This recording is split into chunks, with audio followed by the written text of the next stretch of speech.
ആഗ്രഹിക്കാത്ത ഗർഭം മുന്നോട്ട് കൊണ്ടുപോകാൻ ആർക്കും താല്പര്യമില്ലാത്ത ഒന്നാണ്.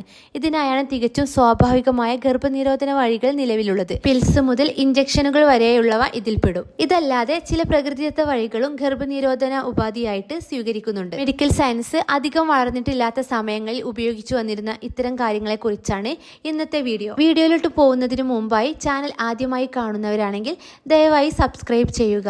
സെക്സിന് ശേഷം സ്ത്രീ ഇഞ്ചി കഴിക്കുന്നത് ഗർഭധാരണം തടയാനുള്ള പ്രധാനപ്പെട്ട ഒരു വഴിയാണ്. ഇഞ്ചി ശരീരത്തിന്റെ ചൂട് വർദ്ധിപ്പിക്കുന്ന ഒന്നാണ്. ഇഞ്ചി കഴിച്ചാൽ ശരീരത്തിന്റെ ചൂട് വർദ്ധിക്കും. ഇതുവഴി ഗർഭധാരണം തടയാൻ സാധിക്കുകയും ചെയ്യും. ഇതുപോലെ പെട്ടെന്ന് തന്നെ ആർത്തവം നടക്കാനും ഇഞ്ചി നല്ലതാണ്. ആർത്തവം ഗർഭധാരണം തടയുന്നു. ഇഞ്ചി ഗർഭനിരോധന ഉപാധിയായി ഉപയോഗിക്കുന്നതിന്റെ കാരണം ഇതാണ്. 1 ടീസ്പൂൺ ചുക്കുപൊടി 6 ഔൺസ് ചൂടുവെള്ളത്തിൽ ചേർത്തിളക്കി കുടിക്കുന്നതും ഗുണം നൽകും. ഇതുപോലെ 4 കപ്പ് ജിഞ്ചർ ടീ ദിവസവും കുടിക്കാം. ഇതും ഗുണം നൽകുന്ന ഒന്നാണ്. ഗർഭനിരോധനത്തിനുള്ള പ്രകൃതി മാർഗമാണ് ആവണക്കുരു. ഇത് ബന്ധപ്പെട്ടതിന് ശേഷം 72 മണിക്കൂറിനുള്ളിൽ കഴിക്കണം. എന്നാലാണ് ഗർഭനിരോധനം സാധ്യമാവുക. ആവണക്കുരു പൊട്ടിച്ച് ഇതിനുള്ളിൽ കാണുന്ന വെളുത്ത നിറത്തിലെ കുരു കഴിച്ചാൽ ഗർഭധാരണം തടയാം. ശരീരത്തിലെ ചൂട് വർദ്ധിപ്പിക്കുന്ന ഒന്നാണ് ഇത്.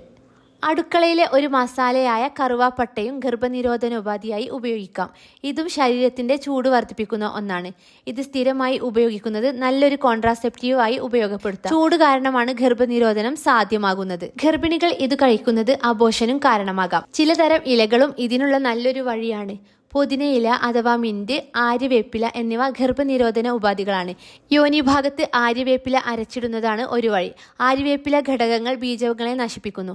ഇതുപോലെ പുതിന അഥവാ മിന്റ് ഉണക്കി പൊടിച്ചത് 1 ടീസ്പൂൺ എടുത്ത് ചൂടുവെള്ളത്തിൽ കലക്കി ബന്ധപ്പെട്ട ശേഷം കുടിച്ചാലും ഗുണമുണ്ടാകും. ഇതും യാതൊരു ദോഷവും വരുത്താത്ത വഴിയാണ്. പുരുഷന്റെ വന്ധ്യതയ്ക്ക് പരിഹാരമായ ഒന്നാണ് ആര്യവേപ്പില. എങ്കിലും ഇത് യൂട്രസിൽ എത്തിയാൽ 30 സെക്കൻഡിൽ ബീജങ്ങളെ കൊന്നെടുക്കുമെന്നതാണ് വാസ്തവം. സെക്സിന് ശേഷം 2-3 ദിവസം അടുപ്പിച്ച് അധികം പഴുക്കാത്ത പൈനാപ്പിൾ കഴിക്കുന്നതും സ്വാഭാവിക ഗർഭനിരോധന മാർഗമാണെന്ന് പറയാം.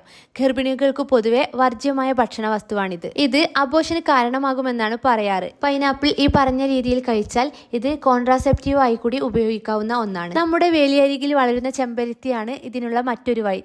ചെമ്പരത്തി പൂവും ചെമ്പരത്തിയുടെ മൊട്ടുമെല്ലാം കോൺട്രാസെപ്റ്റീവ് ഗുണങ്ങൾ നൽകുന്ന ചിലതാണ്. ഇവയിലെ ബെൻസിൻ എന്ന പ്രത്യേക ഘടകമാണ് ഈ ഗുണം നൽകുന്നത്. ഇത് അരച്ചു കലക്കി കഴിച്ചാൽ ഗർഭനിരോധനം സാധ്യമാവും. അടുക്കളയിലെ പ്രധാന കൂട്ടായ കായവും ഇതിനുള്ള ഒരു വഴിയാണ്. വെള്ളത്തിലിട്ട് തിളപ്പിച്ച് കായം സ്ഥിരമായി കുടിക്കുന്നതും ഗർഭധാരണം ഒഴിവാക്കും. ബന്ധപ്പെട്ട ശേഷം ആർത്തവം വരുന്നത് വരെ ഇത് അടുപ്പിച്ച് കുടിക്കാം. എങ്കിലും ഇതൊന്നും പൂർണ്ണമായ ഫലം ഉറപ്പു നൽകുന്നില്ലെന്ന് ഓർക്കണം. ഏതു ഗർഭനിരോധന ഉപാധിയാണെങ്കിലും 100% ഫലം ഉറപ്പ് സയൻസ് തന്നെ നൽകുന്നില്ല. അതുപോലെ തന്നെ വീട്ടുവൈദ്യങ്ങളും സാധ്യതകൾ മാത്രമാണെന്ന് അറിയുക. വീഡിയോ നിങ്ങൾക്ക് യൂസ്ഫുൾ ആയിട്ടുണ്ടെങ്കിൽ ദയവായി ചാനൽ സബ്സ്ക്രൈബ് ചെയ്യുക. മറ്റൊരു വീഡിയോയുമായിട്ട് വീണ്ടും കാണാം.